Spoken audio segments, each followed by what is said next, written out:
bersyukur Tuhan, Engkau baik dalam hidup kami Bapa.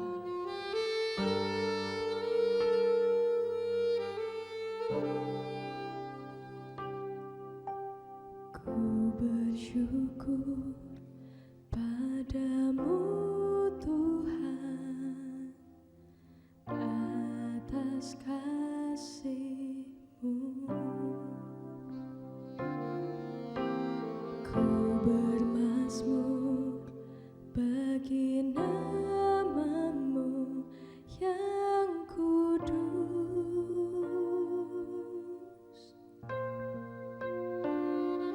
sebab Engkau kebenaranku, padamu ku percaya. Betapa mulianya Tuhanku, ku rindu menyatakan, tinggikan diri-Mu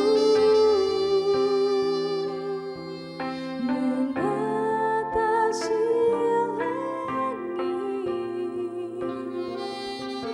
kebesaran-Mu Tuhan, mengatasi bumi.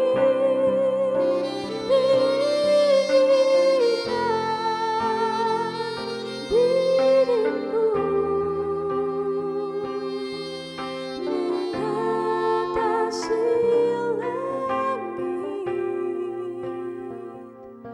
kemuliaan-Mu Tuhan, kemuliaan-Mu Tuhan, kemuliaan-Mu Tuhan,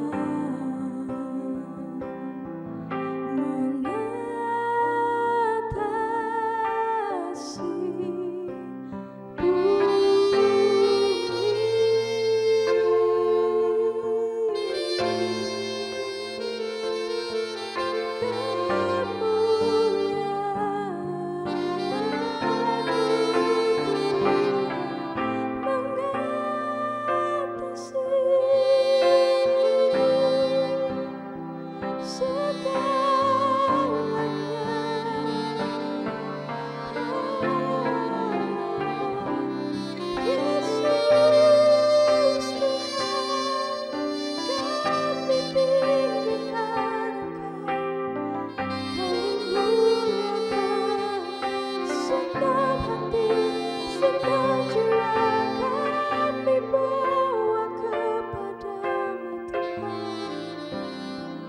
sebab Engkau layak terima pujian.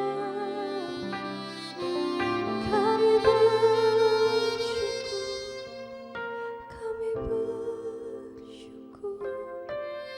Terima kasih Tuhan, terima kasih Yesus.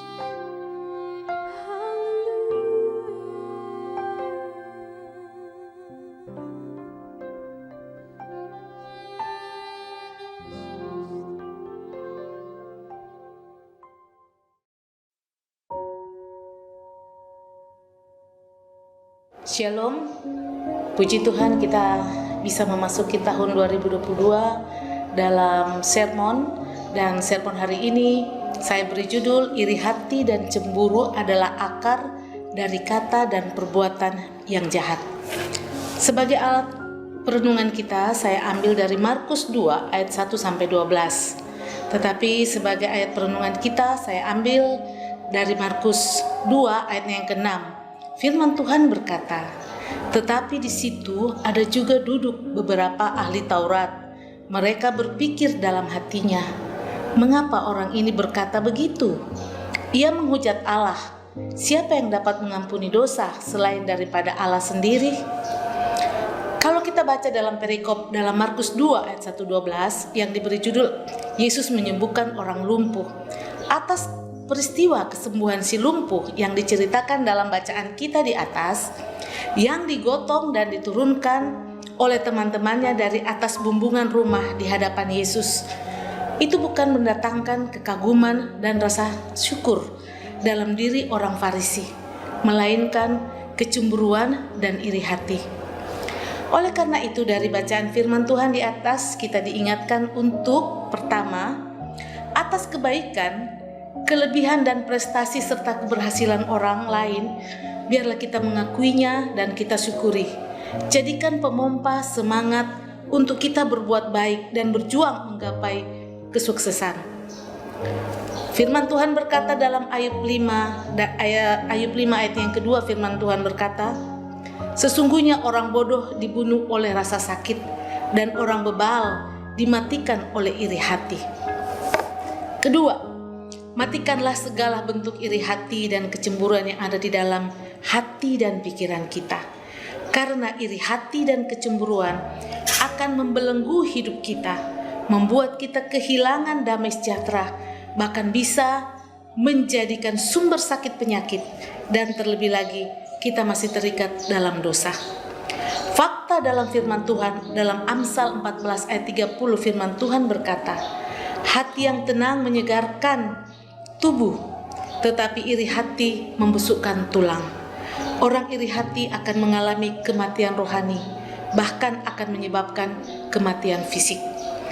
Orang yang tidak mampu berbuat baik pasti juga tidak bisa mewartakan kebaikan, karena sesungguhnya yang ia miliki adalah apa yang diwartakan itu tidak ada dia miliki.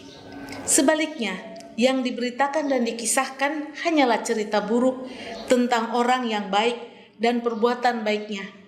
Karena sesungguhnya iri hati dan kecemburuan telah menjadi tuan atas otak dan hatinya. Galatia 6 ayat 4 firman Tuhan berkata, baiklah tiap-tiap orang menguji pekerjaan sendiri, maka ia boleh bermegah melihat keadaannya sendiri dan bukan melihat keadaan orang lain. Akhirnya sobat sermon, jika kita tidak mampu berbuat baik, maka setidak-tidaknya janganlah menjadi penghambat atau pembunuh karakter orang baik dan semua perbuatan baiknya. Yakobus 3 ayat 14-16 firman Tuhan berkata, jika kamu menaruh perasaan iri hati dan kamu mementingkan diri sendiri, janganlah kamu memegahkan diri dan janganlah berdusta melawan kebenaran. Itu bukanlah hikmat yang datang dari atas, tetapi dari dunia, dari nafsu manusia, dari setan-setan. Sebab di mana ada iri hati dan mementingkan diri sendiri, di situ ada kekacauan dan segala macam perbuatan jahat. Amin buat firman Tuhan. Mari kita satu dalam doa. Bapa Surgawi, kami bersyukur Tuhan kalau firman-Mu hari ini mengajar kami untuk kami mempunyai hati yang tulus, hati yang selalu mau dibentuk melalui kebenaran firman-Mu, hati yang selalu mau diajar. Oleh karena itu ya Tuhan, biarlah kami mempunyai hati sebagaimana Engkau mau, sehingga hati pikiran kami selaras dengan kebenaran firman-Mu. Biarlah kami juga tidak hanya membaca, mendengar, atau apapun mengenai firman Tuhan, tetapi yang lebih lagi ya Tuhan, kami juga mempraktikkan setiap kebenaran firman-Mu dalam hidup kami, sehingga dimanapun kami berada, kami bisa menjadi berkat, kami bisa menyenangkan orang, dan terlebih lagi kami bisa memberkati orang-orang.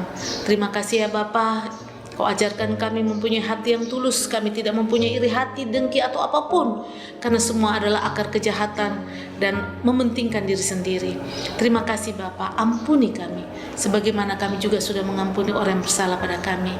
Kami bersyukur, kami alaskan doa ini hanya dalam satu nama, Tuhan kami Yesus Kristus, yang adalah Tuhan dan Juru Selamat kami yang hidup. Haleluya. Amin.